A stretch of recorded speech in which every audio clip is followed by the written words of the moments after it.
Welcome to our 2022 Wildwood 169 RSK. Starting right in your back bumper here. If you reach in, pull that cap out of there. Inside the back bumper, you're going to find your sewer hose. Take note of those two ears in the adapter here. I'll be hooking it up to your sewer system. The hose itself, once fully extended, is about 20 feet long, and we just keep it stored in the bumper back here to help keep any sort of stench out of the unit and keep things that little bit fresh. In this corner, as well as each corner of the trailer, you're going to find these stabilizer jacks. All they do is they run down, contact the ground, give it another turn or so just to firm it up, and that'll get rid of any sort of bounce or sway that you see you got in the unit right now, just to keep things firm while you're out camping. Straight up from there, you'll find your cable inlet. So a coax cable will plug into there, fires up at your TV location. A couple of steps forward, we get a black tank flush right here. So you may notice out after having gone and dumped your black tank, your monitor panel is still reading a third or 2/3, whatever it may be. Typically, it's just some debris inside of the tank hanging between the probes causing that misread. So what you'll do is just take your water hose and plug it into here, open up the black valve that we'll show you in a minute here, turn on the water, and that'll just flush out that tank. That'll get rid of any sort of debris that could be causing your issue. City water connection's right beside it. Same water hose will plug into there, turn on the water, and that'll pressurize the water lines throughout the unit. Down underneath it's your exterior shower, so you'll get a key just like this guy here. You can stick her on into there, open her up. You get the standard 3-foot hose with the standard head, hot and cold water, of course.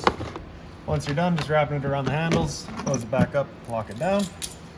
Right beside all that, you get the hot water tank. So that keyway there, you just kind of line that up, and then you can pop it on open. All your controls for turning this guy on are just inside the unit. Before turning it on, though, you just want to hit this relief valve right there. You should get some water coming out of there. If you're not getting any water out, there's a chance it's empty, which means you could burn it out by turning on your elements. So you just want to make sure it is full before firing it up. Once you're done, just lock it back down with that keyway. Simple as that. Down underneath, it's your sewer system. So you kind of press on that cap and give it a turn. You can pull it on out of there. You see it's got the same ears on it that your sewer hose had, so it'll attach the same way. We're just going to kind of press it in, give it that turn until it locks into place. On the left, you get a gray valve. On the right, you get a black. That black valve is controlling your black tank. Black tank is going to be filled from your toilet, so it's of course going to be your dirtiest water, so we'll dump that first. Once that's done, you can then come to the gray. Gray tank is going to be filled from your sinks as well as your shower. So typically cleaner water, we'll dump that last to help keep that sewer hose as clean as possible. Right beside it is a couple of low point drains. You just unthread those caps, allows the water system to drain itself out. The purpose of that would be if you're leaving the unit for a while and you don't want your water going stale or stagnant, or if you're getting ready to winterize the unit, you just want all that water out before pumping antifreeze through. Beside it's a freshwater inlet. Your water hose will plug into there, turn on the water, and that fills up your freshwater tank. The drain for that tank is directly underneath the unit here. See a little white cap back there a little bit. Just unthread that and it allows itself to drain itself out. Power inlet right beside it. So as you pop this open, you'll find a notch in the bottom corner. It's going to line up with that notch there. Press those guys in together. Little aids turn to lock it down. Then you get the threaded collar in the back there to really lock it into place. As you follow the cord back, you're going to find a standard 30 amp end there. Most campsites will have that. You can just plug straight on in and you're good to go. We do also provide you with a 15 amp adapter. So as we open up this compartment here, magnetic latch holds it for you. Then you'll find that adapter right here. So your 30 amp cord will plug into there, 15 to a standard household outlet. We do also give you the water hose there. This little jack here, plug into all your stabilizers so you can run them down or up. Around front of the unit, you get a little battery disconnect switch. So that's that little key right back here. So with that pointed up, that's it of course turned on. If you were to turn it out and pull it right out of there, that's your battery then disconnected. Whenever you're using the unit, you're going to want that turned on. Whenever you're going for storage, you just want that off. The battery itself is housed inside of this box right here, so as long as you're plugged into that short cord in the back or your 7-pinch or tow vehicle, that battery is charging for you. Standard propane tank here, so just turn that knob to open it up. Simple as that. And on this side here, we get the other end of your storage compartment. As you flip that open, you'll find your stove here. That just slides on out. You get this red bar there, comes down, just kind of locks it out, open for you. Your hose will then come down the side. And then right back here, you've got your propane quick connect. So you're going to pull that dust cap out of there, push that collar back, attach your hose, open up that valve. With that valve open, you cannot undo that quick connect, so it's just kind of an added safety. Now we got it all hooked up, we'll just turn it up to light and just hit it that couple of times, and you can see she fires right up. Once you're done, just turning it off, letting it cool back down. Close off that flow of propane, pull that quick connect out of there, put that dust cap back in place. Then the hose is just going to come up and kind of loop around itself. Undo our latch and slide her back away. Of course, making sure it's cool before you lock it away. Once you're done, close it back down. Exhaust for your furnace here, so same deal, like it gets hot, make sure it's not getting blocked off.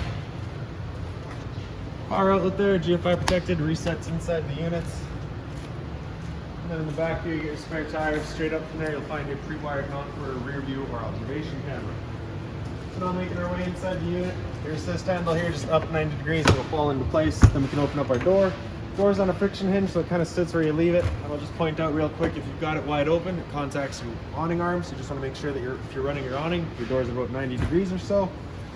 For the steps, you're going to grab that one, pull it up and out, flip that last step over, and we can step on in. First things first, right on the left there, you get your fire extinguisher. So that's standard, pull the pin, point, and shoot. Straight up from there, you get your little coat hangers. Up above that is a solar charge controller, so you can currently see we're at 13.6 volts. That's what your battery is going to currently be at, simply because we're plugged in and charging. If we were to unplug, you should see that go down to about 12 and 12.6 roughly. You do have a solar panel hooked up, so as long as you're out in the sun, this guy's going to be going for you and keeping that battery charged. Light switch is right there, turns on that one entry light. The rest of the lights throughout the unit are just on their own center push buttons there. So as we go throughout the unit, you'll find those. Light switch beside it does your awning light outside. Awning itself is on this switch here. Press and hold the bottom of that. Your awning will make its way out. Again, just watching that door's at 90 degrees. Once that awning's fully extended, we're going to see a little black flap come down as well as the black metal tube. Once you see those, you're going to stop. If you continue extending, it can actually wind itself up backwards, in which case your fabric will be underneath the tube, allowing it to then hold water, accelerating the growth of mold and mildew. So there's our flap, and there's the tube, so we'll stop right there. Now if it were to start raining, it's of course going to hold some water anyways, so what you can do is grab either arm, front or rear, just pull straight down on it, and you can see that changes the pitch of the awning out of the head, allowing water to then run off. If you like that angle better, because it does give you more shade, you can do the same thing with the arm up front. Before you bring it back in though, you just want to make sure these guys are back out straight and fully extended, just so you're not running the risk of bending them. Then we'll press and hold the top of that switch, the awning will make its way back in. Again, you're just going to watch to make sure that your fabric's going over top of the tube, and that your door is at 90 degrees. And the last thing to keep in mind with your awning is it does catch a lot of wind, so once you get up to about 15-20 kilometers an hour wind, you want to bring it back in. Again, just so you're not running the risk of bending your arms.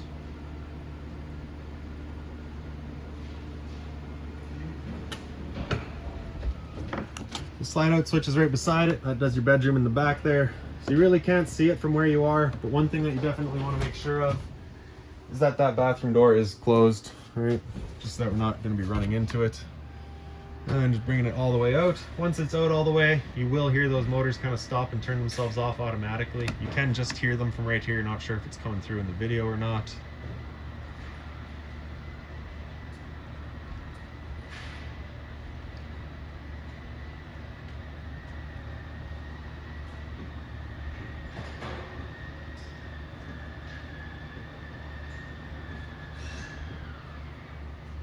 There we go. So water heater's up on the right side here. So you're just gonna turn that switch on. You get that little red light up there letting you know the ignition sequence will start. Once that sequence is started, that light will go out. It's gonna try that 3 times. If after the 3rd try it doesn't fire up, this light's gonna come on and stay on. At that point, you'll just turn it off and back on to reset it. Water pump switch is right beside that. Turn that switch on, turns on your water pump, drawing out of your fresh tank to pressurize your lines. Monitor systems up top. So on the left, you get battery. So you can see we're currently C for charging. Since we've got solar charging, as long as the sun's out, you should pretty well always see that C. Fresh tank, as you fill that up, we'll go to a 1/3, 2/3 and full, as well as your black and your gray. Straight up our heads from there, you're gonna find your smoke detector. Right. USB speakers, so we don't have a dedicated stereo, you just have that kind of speaker there. You do have USB charging on the side there as well. Power outlet, that cap right there is just the electronics to your awning, so really nothing there for you to worry about. Blinds throughout the unit, all slow res, sit where you leave them. Throughout this front dinette, you can see we've currently got it set up as the dinette. If you were to take your table here and just kind of wiggle it up out of this leg, there is another leg that this will that would replace this. Or you can basically just take your table, sit it down on those 3 ledges. That will just kind of allow you to then take this cushion to fold it out, fill in that tabletop, and create your bed. Sorry. Emergency exit here. Pulling that red tab to get rid of the screen. Take this handle here, throw it outside, hop on out. Then in the kitchen here, you get your microwave up top. Again. It's pretty standard, just like home. Underneath that, you get your range vent, so light as well as a fan. For the stove, the bifold cover just flips on back. You're going to turn on the knob, and then you can hit the ignite, and then just turn it over to high with the knob pressed in, and that'll turn on the flame, of course. The reason I say to turn the light on first is because that's what is supposed to activate your igniter. It works without it though, so great. It's a bonus. Down underneath it, you get your drawer space here. Just a bunch of storage. And then down underneath all of that is your converter. Press the top and center and it pops on open. All of your breakers on the left here, whenever a breaker breaks, it sits in the middle. So just turn it off and then back on to reset it. And on the right side, you get all of your fuses. Over here is your LP detector. Propane's everything there. It sits on the floor. This guy detects and starts going off just like your smoke detector did. A little bit more storage on this side here. For the sink, you do get the little cover there. It is just soft plastic, so nothing hot on it, please. You also get the hot and cold water, of course. There's a little light up there, as well as a bit more storage off to the side here. This is your thermostat, so this is controlling just your furnace. So with that slider all the way over to the left, that's it turned off. All the way over to the right, it's going to be max heat. You can kind of hear that click. That's just the point of it turning it on. Anywhere in the middle there is going to be your temp selection. All the way over to the left, you hear it click again, and that's it turned off. TV backer right here, power outlet for it, as well as your cable and satellite outlet for it. And right behind me is your fridge. Freezer up top, fridge down below. This guy is fully 12 volts, so as long as your batteries are charged or charging, this should be going for you. Furnace is right down here.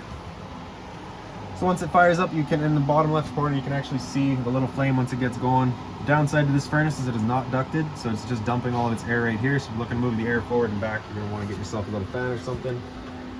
Into the bathroom, and the lights in here again, center push button. In the shower, you get your hot and cold water, of course. Just the sliding curtain there. And then around the other side, getting with a little light back here, Madison cabinet. Straight up from there, you'll find your ceiling vent. So you're just gonna turn that knob to open it up. In the back corner, you get that push button, turns on the fan. The sink, you get your hot and cold water, of course. A little bit of storage down below, just being mindful of your drains and your water lines. Behind it all is your GFI protected outlet, test on the left, reset in the middle. So if you ever have outlets that don't work, it's the first thing you should check. Toilet here, flushes over on the right side. And then into the bedroom. Again, all the lights just on their own buttons there. You get the same sort of ceiling vent that you had in the bathroom. If we pick up the foot of your bed, we do get access to your storage compartments as well as little cubbies. More storage above the head. On the back here, this is an emergency exit, so you take those two red handles, pull them up towards you, whole window swings on out, hop on out. USB charging as well as a power outlet, same thing over there. You also get your closet space here. Identical on the other side there. TV backer here.